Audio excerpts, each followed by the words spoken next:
ತಾಲೂಕಿನಲ್ಲಿ ಪೌತಿ ಖಾತೆಗಳಿಗೆ ಸುಮಾರು 19,501 ಅರ್ಜಿಗಳಿದ್ದು, ಇದರಲ್ಲಿ 2,300 ಪೌತಿ ಖಾತೆ ಮಾಡಿದ್ದೇವೆ.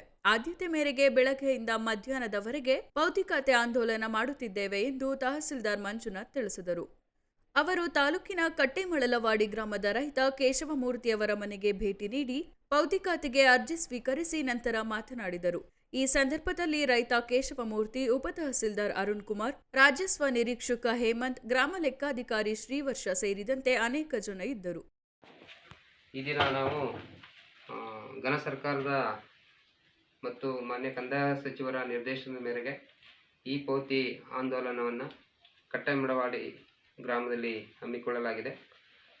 ಇದರ ಪ್ರಮುಖ ಉದ್ದೇಶವಾಗಿ ಪ್ರತಿ ಮನೆಗೆ ಹೋಗಿ ಈಗಾಗಲೇ ಯಾರು RTCಯಲ್ಲಿ ಮರಣ ಹೊಂದಿರತಕ್ಕಂಥವರ ಹೆಸರಿದೆ ಅವರ ವಾರಸುದಾರರಿಗೆ ಖಾತೆಯನ್ನು ಮಾಡಲಿಕ್ಕೆ ಪೌತಿ ಆಂದೋಲನ ಕಾರ್ಯಕ್ರಮವನ್ನು ಹಮ್ಮಿಕೊಳ್ಳಲಾಗಿದೆ.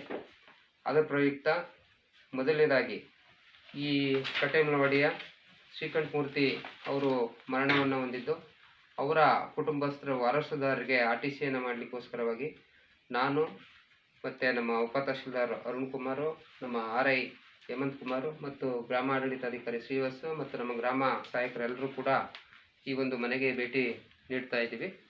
ನಿಯಮಾನುಸಾರವಾಗಿ RD ವಂಶವೃಕ್ಷ ಮತ್ತು ಮಹಾಜರು ಮತ್ತು ಆಧಾರ್ ಕಾರ್ಡು ಇನ್ನಿತರ ದಾಖಲೆಗಳನ್ನು ಸಂಗ್ರಹಣೆ ಮಾಡ್ಕೊಂಡಿದ್ದೀವಿ.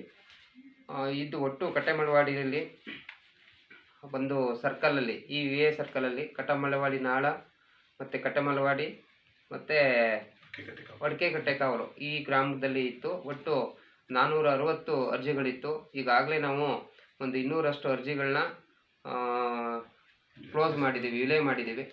ಇದಕ್ಕೆ ಸಂಬಂಧಪಟ್ಟಂತೆ ಒಟ್ಟು ನಮ್ಮ ತಾಲೂಕಿನಲ್ಲಿ ಸುಮಾರು 19,501 ಅರ್ಜಿಗಳು ಬ್ಯಾಲೆನ್ಸ್ ಇದೆ.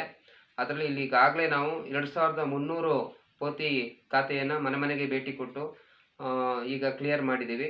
ಇತ್ತೀಚೆಗೆ ಇನ್ನೂ ಹೆಚ್ಚಿನ ಆದ್ಯತೆ ಮೇರೆಗೆ ಪ್ರತಿ ಗ್ರಾಮ ಆಡಳಿತಾಧಿಕಾರಿಗಳು ಕೂಡ ಪ್ರತಿನಿತ್ಯ ಮಿನಿಮಮ್ 4 ಪೌತಿ ಖಾತೆಯನ್ನು ಮಾಡಬೇಕು ಅಂತೇಳಿ ಮಾನ್ಯ ಕಂದಾಯ ಸಚಿವರ ನಿರ್ದೇಶನದ ಮೇರೆಗೆ ಬೆಳಗ್ಗೆಯಿಂದ ಮಧ್ಯಾಹ್ನದವರೆಗೂ ಕೂಡ ಎಲ್ಲರೂ ಮನೆಗೆ ಹೋಗಿ ಎಲ್ಲ ಗ್ರಾಮ ಆಡಳಿತಾಧಿಕಾರಿಗಳು ಮತ್ತು RA ಮತ್ತು DTಗಳು ಅವರ ಮಾಹಿತಿಯನ್ನು ಸಂಗ್ರಹಿಸಿ ಈ ಪೌತಿ ಆಂದೋಲನವನ್ನು ಮಾಡ್ತಾ ಇದ್ದೀವಿ.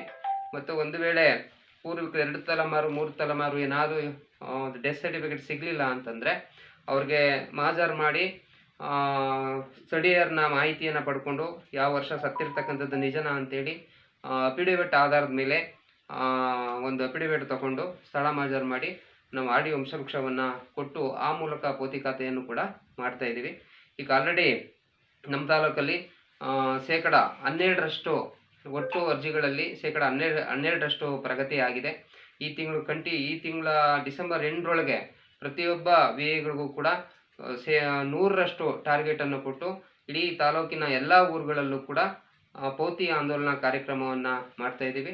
ಇದಕ್ಕೆ ಎಲ್ಲ ಗ್ರಾಮಸ್ಥರು, ನಮ್ಮ ಎಲ್ಲ ಊರಿನ ಜನಪ್ರತಿನಿಧಿಗಳು ಸಹಕಾರವನ್ನು ಕೊಡಬೇಕು ಅಂತೇಳಿ ಕೇಳ್ಕೊಳ್ತಾ, ಕೆಲವರು ಅನಕ್ಷರಸ್ಥರಿರ್ತಾರೆ, ಅವ್ರಿಗೆ ಗೊತ್ತಿರೋದಿಲ್ಲ ನೆಕ್ಸ್ಟು ಪೌತಿ ಆದಮೇಲೆ ನೆಕ್ಸ್ಟು ಖಾತೆ ಮಾಡಿಸ್ಕೊಳ್ತಕ್ಕಂಥದ್ದು ಆಸಕ್ತಿ ಮುಂದೆ ಬರೋದಿಲ್ಲ ಅಂತ ಅವ್ರಿಗೆ ಯಾರು ವಿದ್ಯಾವಂತರಿದ್ದಾರೆ, ಯಾರು ಜನಪ್ರತಿನಿಧಿಗಳಿದ್ದಾರೆ ಅವ್ರಿಗೆಲ್ಲ ಮತ್ತು ಗ್ರಾಮ ಪಂಚಾಯಿತಿ ವತಿಯಿಂದ ಅವ್ರಿಗೆ ಮನವರಿಕೆ ಮಾಡಿಕೊಟ್ಟು ಅವರು ಕೂಡ ಪೌತಿ ಖಾತೆಯನ್ನು ಮಾಡಿಸ್ಕೊಂಡ್ರೆ ಸರ್ಕಾರದಿಂದ ಬರ್ತಕ್ಕಂಥ ಎಲ್ಲ ರೀತಿಯ ಸೌಲಭ್ಯಗಳು ಅವ್ರಿಗೆ ಸಿಗ್ತವೆ. ಆ ನಿಟ್ಟಿನಲ್ಲಿ ಪ್ರಚಾರವನ್ನು ಮಾಡ್ತಕ್ಕಂಥ ಕೆಲಸವನ್ನು ಮೊದಲು ಮಾಡ್ತಾ ಇದ್ದೀವಿ.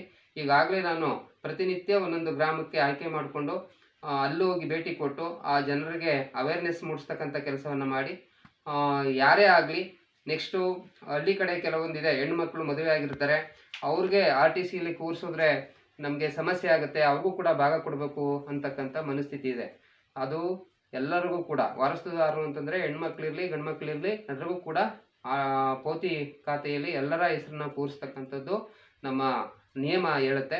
ಅದರ ಪ್ರಕಾರ ಅವರು ಕೂಡ ತಿಳ್ಕೋಬೇಕು, ಎಲ್ಲರೂ ಜನರು ನಮಗೆ ಬೆಂಬಲ ಕೊಡಬೇಕು.